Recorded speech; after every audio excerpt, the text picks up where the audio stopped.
Morris, mchezo umetamatika, umefanikiwa kupata ushindi wa goli 3-0, lakini kikubwa zaidi wewe ndio mchezaji bora wa mchezo. Tujalie mchezo ulikuwa vipi kwa wewe?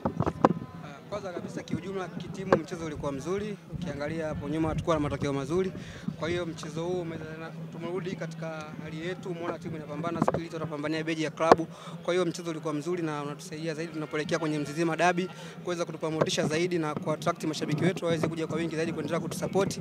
Pia tunawashukuru kwa waliojitokeza leo kuja kutusupport. Kwa maana hii ni timu yao, wasituchoke, waendelee kutupa support, tuendelee kufanya vizuri zaidi. Umekuwa man of the match. Kuna namna yote inaweza ikawa inakuongezea morali kwa sababu ni msimu wako wa kwanza ukiwa na Simba? Inaniongezea morali kwa asilimia kubwa kwa sababu inazidi kulipa moyo wa kuendelea kupambana zaidi, kwa sababu naamini hapa sio mwisho, naamini nina nafasi ya kuweza kupambana zaidi, kuperform zaidi nilivyoperform leo.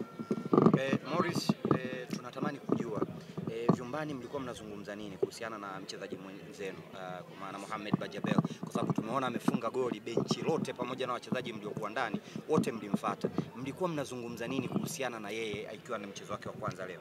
Mimi naamini kwa Bajabili kwanza ameweza kupitia katika kipindi kigumu, kiangalia tangia amefika aliweza kucheza mchezo wote zaidi ya kule pre-season. Kwa hiyo leo hii kuja hapa na kuperform na kufunga goli lile lilikuwa goli la kuweza kumsaidia kuweza kujenga confidence na kufanya vizuri zaidi. Tunaamini ni mchezaji ambaye ana kiwango kikubwa na ataweza kuifanyia Simba makubwa na kuisaidia zaidi. Kwa hiyo kama vile unaona kabisa timu inaonyesha upendo na ni jambo kubwa kwamba timu nzima ina umoja, mwenzetu akifanya vizuri tunaweza kumsupport kwa umoja, kwa hiyo pia yeye inaweza kumuongezea zaidi chachu ya kuendelea kupambana zaidi.